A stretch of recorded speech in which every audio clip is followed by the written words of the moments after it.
Bonjour, aujourd'hui je vais vous présenter un logiciel NS Pro. C'est un logiciel en fait où il y a toutes les données constructeurs et si vous faites du diagnostic, c'est l'idéal pour faire de la recherche de panne en fait. Je vais vous faire voir comment ça fonctionne. Donc aujourd'hui le véhicule que moi je vais faire c'est une Audi, donc on va aller dessus. Audi A3. Donc là je vais sur le code moteur concerné. Voilà, donc là on arrive dans l'interface. Déjà, bon moi je connais déjà la panne que le véhicule il a, mais je vais vous faire voir un petit peu. Par exemple, vous quand vous avez une panne dans un véhicule, vous avez le Smart Pack en bas. C'est toutes les pannes répertoriées sur le véhicule concerné. Vous avez de grandes chances de le trouver dedans, regardez tout ce qu'il y a. Vous voyez? Je vais vous faire voir un petit peu, vous voyez quand vous cliquez dessus, là on a le symptôme. Là, on a le code défaut qui est ressorti à la valise. Là, vous allez avoir la cause et les solutions. Vous voyez? Et puis, des fois, c'est pas ce qu'on croit, parce que des fois, la valise, ça met un code DTC, mais en réalité, c'est autre chose. Donc là, c'est bien pour ça. Vous voyez, il y en a pas mal. Hein.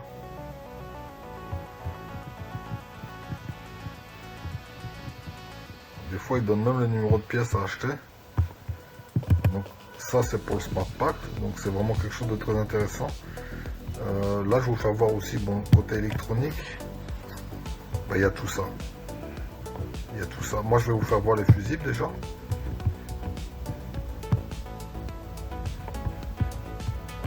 C'est important d'avoir le schéma des fusibles et relais parce que moi, ça m'arrive dans certains cas.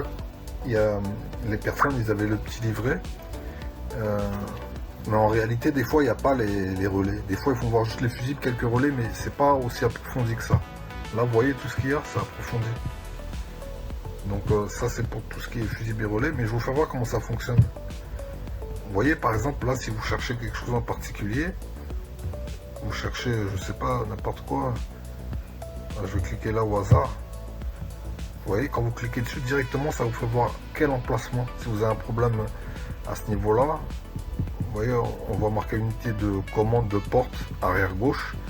Vous avez un problème, vous cherchez le fusible, vous voyez, vous allez le vérifier directement là.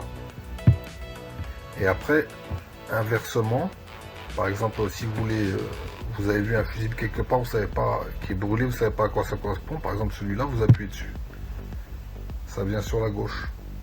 Vous voyez, et là, l'emplacement, c'est le 36. Et la couleur rouge, vous voyez là, vous avez toutes les couleurs qui correspondent aux ampérages. Rouge, c'est du 10 ampères. Voilà comment ça fonctionne. Donc là, je fais marche arrière. Après, vous avez les données constructeurs,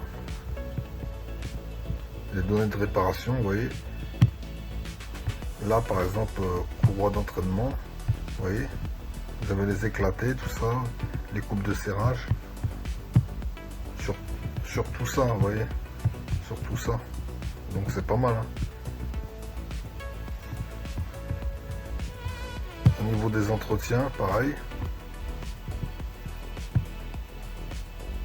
Dans l'aperçu, là, vous pouvez mettre un code DTC, savoir à quoi ça correspond. Moi, je vais revenir sur l'électronique du moteur. Alors là, il est avec Stop and Start, donc c'est celui-ci. Je vais entrer dedans. Vous voyez, là, vous avez accès aux injecteurs, à l'électronique des injecteurs, les soupapes. Tous les capteurs, ils sont là. Vous voyez. Et moi, en l'occurrence, aujourd'hui, bon, la panne, je la connais. Il faut vous faire voir, moi, ce que je cherche, c'est le capteur MAP. Capteur MAP. Voilà, il est ici. L18. Capteur de pression d'air et de suralimentation. De suralimentation avec capteur de température. Vous voyez, je clique dessus. Donc là, information de composants, vous aurez à quoi ça sert, tout ça. Pièces associées, bah, c'est le capteur. L'emplacement où il se trouve, là vous voyez, il est directement sur la durite, la grosse durite d'air. Moi, ce qui m'intéresse là, c'est le schéma. Le schéma, en fait, je vous explique ce qui s'est passé.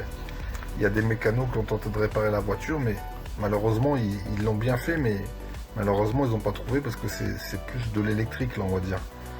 Ils ont tout changé, le turbo, ils ont changé tous les capteurs. Et en fin de compte, le problème, moi, quand j'ai diagnostiqué, c'était vraiment ce capteur qui n'allait pas, le capteur MAP, mais le problème qu'il y a, c'est qu'eux, ils l'ont changé et ça va toujours pas parce qu'en fait, c'est un problème électrique. Donc là, je vais vous faire voir comment il faut faire. Là, en fait, quand vous débranchez le capteur MAP, derrière, il y a 4 broches qui correspondent à 4 fils. Vous voyez? La une, c'est le marron.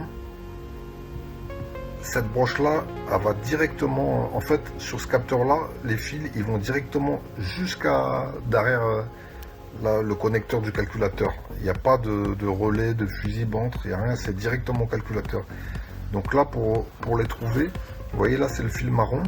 Vous allez mettre un multimètre, vous allez mettre en mode beeper sur le marron et vous allez aller derrière la pin de la broche du calculateur A66. Et vous faites pareil pour tous. Et vous allez voir, il y en a une qui ne va pas biper. Et là, bah, vous aurez trouvé la panne, quoi. Vous n'aurez plus qu'à retirer un fil. Donc je vais vous faire voir comment faire. Ça, par exemple, ce qu'on a vu, vous pouvez le prendre en photo pour ne pas vous perdre. Là, maintenant, on retourne dans l'unité de commande, c'est-à-dire calculateur moteur. Nous, on va aller dans brochage et connecteur. Voilà. Donc, là, faut pas se tromper. Là, les données qui sont données, c'est côté calculateur, ça. Et quand vous débranchez et vous retournez la fiche, elle est là. Donc, nous, on avait dit le marron, il allait sur le A66. Donc, je vais faire un petit zoom pour que vous voyez bien. Vous voyez, le A66, il est là. Donc là, vous placez d'une part le multimètre ici, sur la broche A66, là, et de l'autre côté, sur le capteur MAP, sur le fil marron. Et là, ça devrait biper. Vous faites pareil pour tous les fils, en fait. Vous faites pareil pour tous les fils. Et là, vous allez trouver la panne. Mais ça, c'est un exemple que je vous donne. Vous pouvez faire ça sur tous les autres capteurs ou autre chose dès que c'est électrique. Vous voyez, il y en a pas mal. Hein. Et d'ailleurs, vous pouvez aussi les diagnostiquer. Hein. Moi, je ne l'ai pas fait parce que je sais que c'est ça.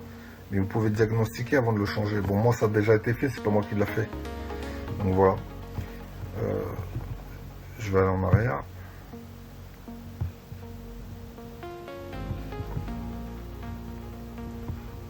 Zone de réparation, je vous l'ai fait voir, entretien, voilà. Bon voilà, moi je voulais vous parler de ce logiciel parce que c'est quelque chose que moi j'utilise au quotidien. Hein. C'est maintenant, j'ai l'habitude, je travaille tout le temps avec ça.